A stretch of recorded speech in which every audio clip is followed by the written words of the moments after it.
menons des actions d'accompagnement social depuis de nombreuses années en direction des travailleurs migrants qui vivent dans nos structures d'hébergement. L'outil numérique fait partie intégrante maintenant des mesures d'accompagnement. Il va nous permettre d'accéder à une administration, d'obtenir un document, de prendre un rendez-vous, alors que ce temps-là va être considérablement augmenté si on devait passer par les voies téléphoniques ou par des voies de courrier. Et les bénéficiaires en ont conscience. Aujourd'hui, en tout cas, ils sont confrontés à certaines demandes de la part de certaines administrations, notamment la CNAV, la maison de retraite ou la sécurité sociale et la CAF, qui ne nous impliquent pas, nous, forcément, nous, en tant que responsables d'hébergement. Mais souvent, s'ils ne comprennent pas, ils se retournent vers nous pour que nous puissions les expliquer de quoi il s'agit, qu'est-ce qui est demandé, en fait. Suite au constat que les administrations dématérialisent l'ensemble de leurs procédures, il nous a paru nécessaire, voire inévitable, de monter des permanences d'inclusion numérique pour former nos bénéficiaires. Monsieur Daf, oui. Vous vous rappelez ce qu'on a fait la dernière fois? Oui. On a essayé d'ouvrir Internet. Comment est-ce qu'on fait pour avoir l'écran de Google? On peut cliquer. Très bien, vous cliquez. L'idée était d'ouvrir simplement un lieu d'accueil relativement souple qui permettait donc d'accueillir les personnes, d'identifier un petit peu leurs problématiques et ensuite, suite à ce diagnostic-là, d'essayer à avancer simplement sur de la formation de base, découverte de l'objet numérique et ensuite, dans un second temps, ouverture des différents droits liés aux administrations. On a commencé avec des ordinateurs portables, puis des tablettes, puis des smartphones pour avoir comme ceci le panel des objets numériques mis à disposition actuellement. Il a été nécessaire d'avoir un projet très adapté, on va dire pratiquement sur mesure en direction de ce public. Ils n'avaient jamais utilisé, par exemple, un ordinateur, jamais utilisé une tablette. Mais ils utilisaient, par exemple, le smartphone. Et on s'est dit, on va utiliser, en fin de compte, cet outil-là pour leur montrer les capacités qu'offre l'objet qu'ils avaient entre les mains. Assurance maladie, je parle. Si je parle, ça sort. Je demande les choses que je vais regarder, après ça sort. Parce que moi, avant, je connais ça là, les choses là, je ne connaissais pas rien du tout. Je ne connaissais pas ni les Internet, ni les Google, ni les ordinateurs. Je ne connaissais rien dedans. Bon, depuis que vous êtes venu ici, hein, vous m'avez bien expliqué, ça m'a intéressé. C'est pour cela que j'ai eu le courage moi-même, il faut que j'apprenne. Je dirais à mes compatriotes qui sont là, qui perdent énormément de temps d'aller à la cave, de faire la queue. Ils ne savent pas utiliser les machines pour informatique. Donc, ce serait très intéressant pour eux de venir assister à ces cours et apprendre. C'est un atelier qu'on a mis en place parce qu'on s'est rendu compte qu'en tant que travailleurs sociaux, on prenait beaucoup de temps à ouvrir les adresses mail, les comptes internet des administrations et qu'en plus, on ne le faisait pas forcément de manière pédagogique parce qu'on n'avait pas forcément le temps. C'est un travail d'adaptation du vocabulaire assez constant parce que ce n'est pas forcément évident de trouver les mots adéquats pour leur parler d'un monde qui est un peu inconnu pour eux. Notre coordinatrice a venu avec l'idée d'avoir des parallèles entre le mot de passe et une clé. Un compte en ligne, on le voit plutôt comme une boîte à lettres qu'on peut ouvrir et fermer et c'est à nous, il a notre nom, notre identifiant. Et après, le mot de passe, c'est comme une clé qui nous permet de l'ouvrir et de la fermer aussi. On a travaillé presque un mois pour développer tous les outils et pour avoir un plan et une structure pour mettre en place les ateliers. On a commencé par l'accueil des gens, par les petites fiches pour aider que les gens se souviennent de tout ce qu'on a fait pendant tous les ateliers d'inclusion numérique. Et comme ça, ils apprennent chaque fois quelque chose de nouveau, mais en même temps, ils ont tout dans la pochette pour se souvenir pour après. Et ça, ce qui les rend vraiment autonomes, parce qu'ils peuvent s'en servir même si nous, on n'est pas là. À télé, la semaine dernière, on a pris ça. On a pris ça parce qu'avant, je ne connais pas. Ça, c'est la lettre. C'est ça, il m'a montré. Ça, c'est arrobase. Là, on a pris beaucoup, hein, parce que c'est bien pour nous. J'ai dit pour moi, mais c'est pour nous. Ça, c'est très bien. En foyer, parce qu'il y a beaucoup de gens qui sont là, on ne se connaît rien. Quand on ne sait pas, on dit que c'est compliqué. Mais une fois qu'on vous explique, c'est très rapide à comprendre. Ça ne demande pas un certain niveau d'étude, donc n'importe quelle personne peut assister à partir de 2-3 atelier où vous pouvez commencer à surfer.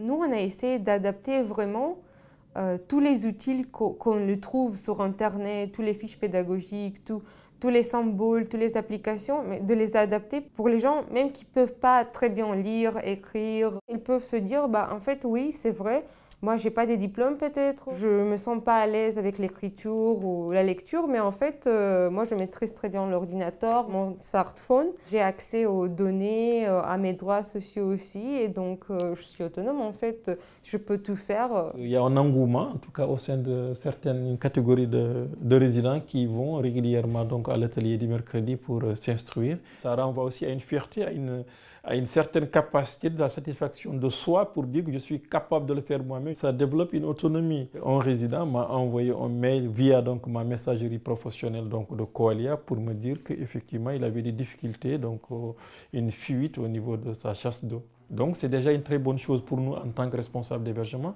que les résidents puissent déposer des demandes d'intervention, formuler des demandes d'intervention sans pour autant se déplacer et venir. Bonjour.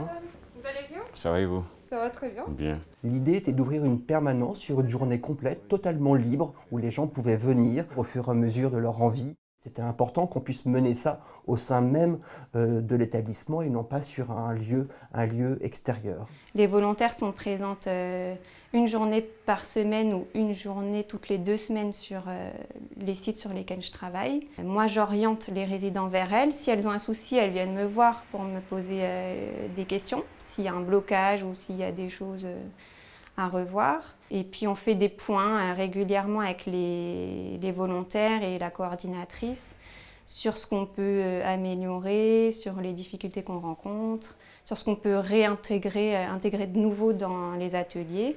Tout ça, c'est coordonné par une chargée d'intervention sociale qui essaie d'y mettre du sens, qui essaie de donner de la cohérence à l'ensemble des actions qui sont portées. Du coup, on a fait se connecter parce que c'était une base, se connecter, déconnecter.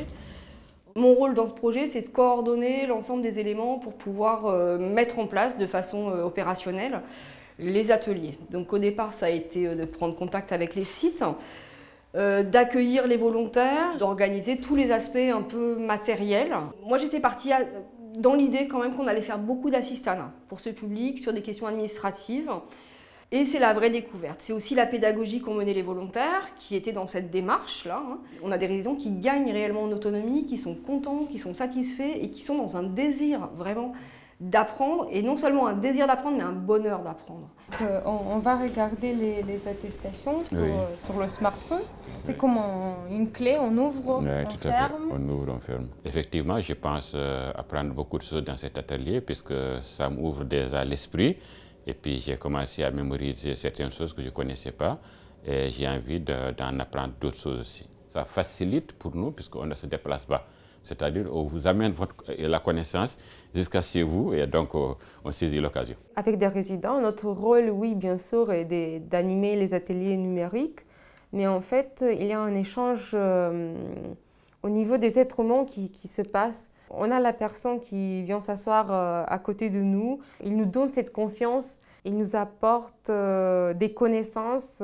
Parfois, on est en train de voir une ville sur Google Maps et après, on essaie d'apprendre Wolof, par exemple. Et après, on partage des chansons sur YouTube. Et donc, il y a ce côté ludique aussi, c'est pas que la CAF.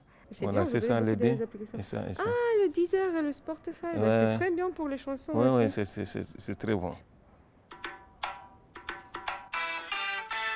Ouais, ça aussi, c'est intéressant. Oui, c'est bien. C'est Kandesi, oui. Et effectivement, ils sont heureux parce qu'ils peuvent...